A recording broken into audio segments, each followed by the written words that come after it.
For years, fans scoured their favorite titles' worlds in search of truly mystifying myths, and quite often they were left empty-handed. Let's check out 10 games on this list which truly bested us when it came right down to it. If you enjoy hidden exploits and secret passageways, then you're going to love our channel. Subscribe to The Gamer so you won't fall for any more video game myths or legends, because we only speak the truth here.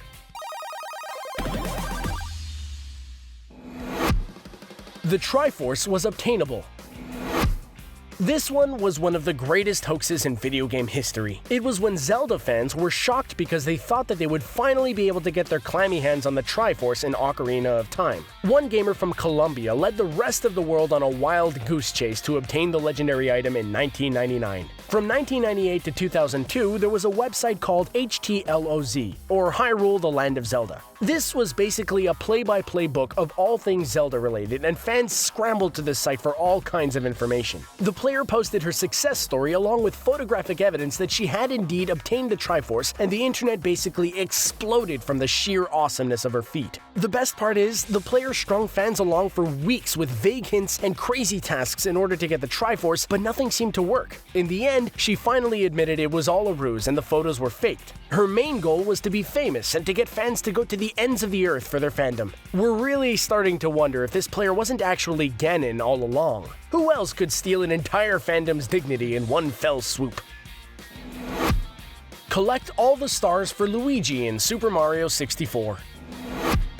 Super Mario has had its fair share of weird myths many gamers believed existed. Super Mario Bros. Produced the idea that Mario could jump over the flagpoles. Of course, this was due to a glitch, but at least it was still possible, unlike the Luigi lie in Super Mario 64. It was the idea that Luigi could be earned as a playable character in the game. It wasn't just one lie that circulated on how you can unlock Luigi, there were actually quite a few. One of the most popular ones happened to be collecting every coin in the game and booting up your game to find Luigi as a playable character. Many gamers were disappointed to discover that this wasn't the case. If this didn't work, there were other options. Once you enter the castle, run around the carpet in counterclockwise fashion over 1,000 times to transform into Luigi. If you run up the endless stairs long enough, Luigi will be at the top, or if you run around the fountain in the courtyard 100 times without stopping or falling off, you'll be able to unlock Luigi. Unfortunately, fans discovered the only true way to play Luigi was in the Super Mario 64 DS version. It was truly a sad realization for many children who wasted countless hours on a lie.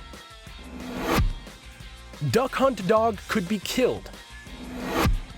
The myth here was that many believed you could shoot the obnoxious dog who liked to laugh when you missed the ducks in the original Duck Hunt. There was, of course, some truth to this. Although you were unable to do much with the dog in the original 8-bit version besides cringe in anticipation when he made fun of you for being an awful shot, a game was released where you could score points for shooting the dog called Versus Duck Hunt. The object of the game was to shoot the minimum number of targets to move on to the next level. Failure to do this resulted in the Duck Hunt dog's mild judgment and snickering, as well as a game over. Unfortunately, you were not allowed to harm the dog out of frustration in the regular game, but plenty of parodies and bonus games were created out of our hatred for this particular canine. Now, Versus Duck Hunt was an arcade version bonus level played a little differently. It required the player to shoot 3 ducks or targets at a time instead of just 2. The hunting dog will occasionally jump out, putting himself in danger. You're allowed to shoot him, but it does end the bonus round, and it's game over for everyone, including the dog. Pong was the first video game.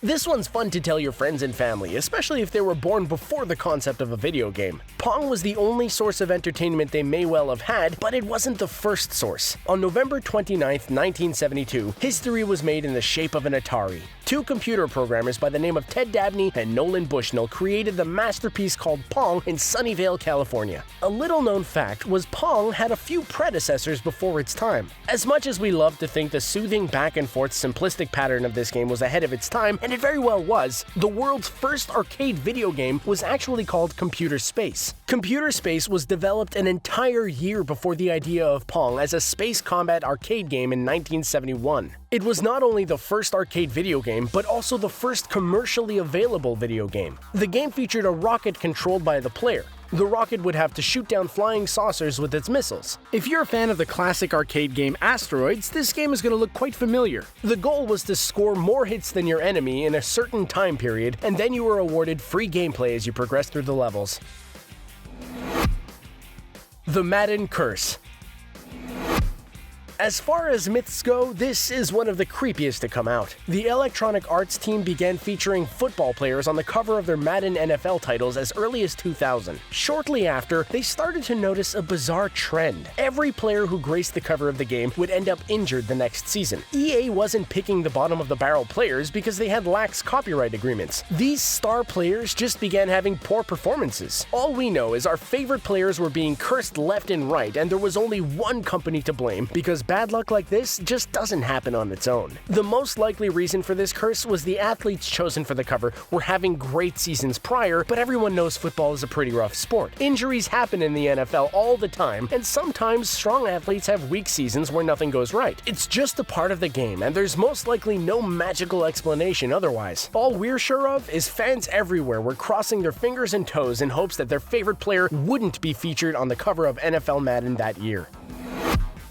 Polybius brainwashed players.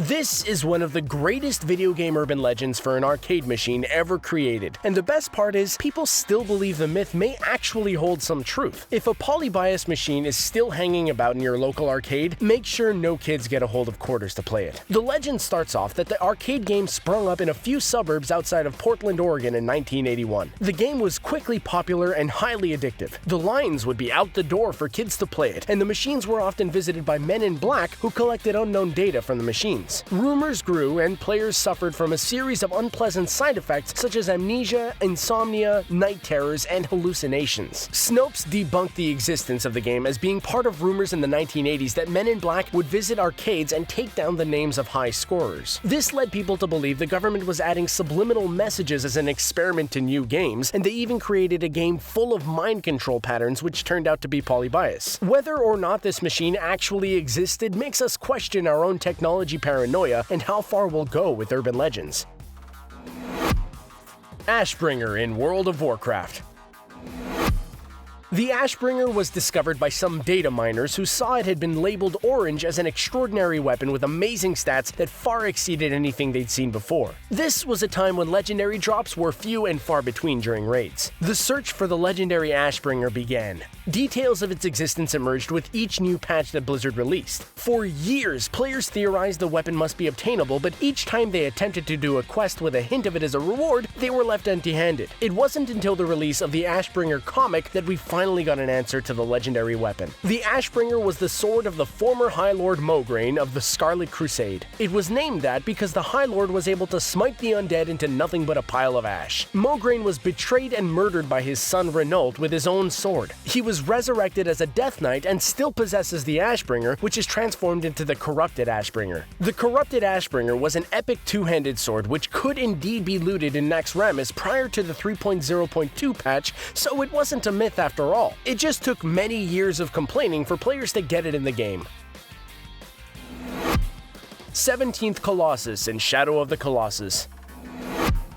The most bizarre thing about Shadow of the Colossus is there's not just one myth surrounding the game, but several. If we delve into the truth of this myth, we may unlock some spoilers, so we're just warning you ahead of time. Also, if you haven't played this PS2 classic, then you should go track down a copy and play it right now. The most important myth surrounding Shadow of the Colossus is there was a possible 17th Colossus. The rumor was that after you beat the 16th Colossus 4 separate times on normal mode, hard mode, time trial normal, and time trial hard, you would unlock the last Colossus. Once the player completed this feat, they'd have a strong enough grip to climb the tower and make their way to the secret garden where the rumored Colossus would escape through the wall and fight the player. It was a sad reality when fans of the game discovered that this was all a myth. The 17th Colossus turned out to be your character, but unless you have the ability to clone yourself, there would be no final boss in the game. The developers weren't hiding any secrets, but players confused some of the unused designs as playable areas.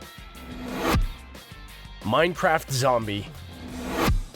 Most Minecraft fans may well remember the first time they set eyes on the rather creepy-looking NPC known as Herobrine, or at least they'll say they have. Some players claim to have even escaped with their dignity barely intact after watching the white-eyed terror stroll across their screens. The creepiest part of the Herobrine scare is he would randomly appear, creating constructions and cutting all the leaves from trees. There was no actual Herobrine created intentionally in the code by Mojang, and he turned out to be the fabricated subject of a community-made creepypasta. In the original story of Herobrine, he's able to build and destroy in Minecraft. The full extent of how much Herobrine could construct was not explained, but there was also 2 ways the character could interact with players. He's at times also been able to interact with other mobs. He could either stalk them and then quietly disappear, or set traps in his dungeons and take items from players. These stories circulated due to the popularity of one streamer who created a false version to hype up the character, but it turns out it was all a ghost story in the end. Or was it?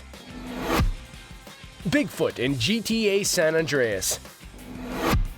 The most famous myth of any Grand Theft Auto title was the Bigfoot legend. The myth turned out to be a lot of hype with very little truth. Bigfoot could supposedly be found in the San Andreas countryside, usually in Back of Beyond, Shady Cabin, or on Mount Chiliad. Players wanted to believe a sad creature lived in the backwoods of the game, and modders immediately took notice. They created Bigfoot mods so gamers could fool their friends into actually thinking Bigfoot may exist in the San Andreas countryside. One of the most interesting parts of the myth is that Bigfoot could have possibly been part of the game, but was removed during the relaunch. Or so that's what believers like to think. Either way, the developers added Sasquatch to the Red Dead Redemption EP Undead Nightmare with an unlockable achievement called 6 years in the making. It turns out Undead Nightmare was launched exactly 6 years after San Andreas. In the French version of the game, the achievement translates to "No need to seek it anymore, CJ." It shows a reference to the main protagonist of GTA San Andreas, Carl Johnson. If you did believe in the Bigfoot myth, we hope we haven't completely destroyed your search for the elusive creature in real life or in the game.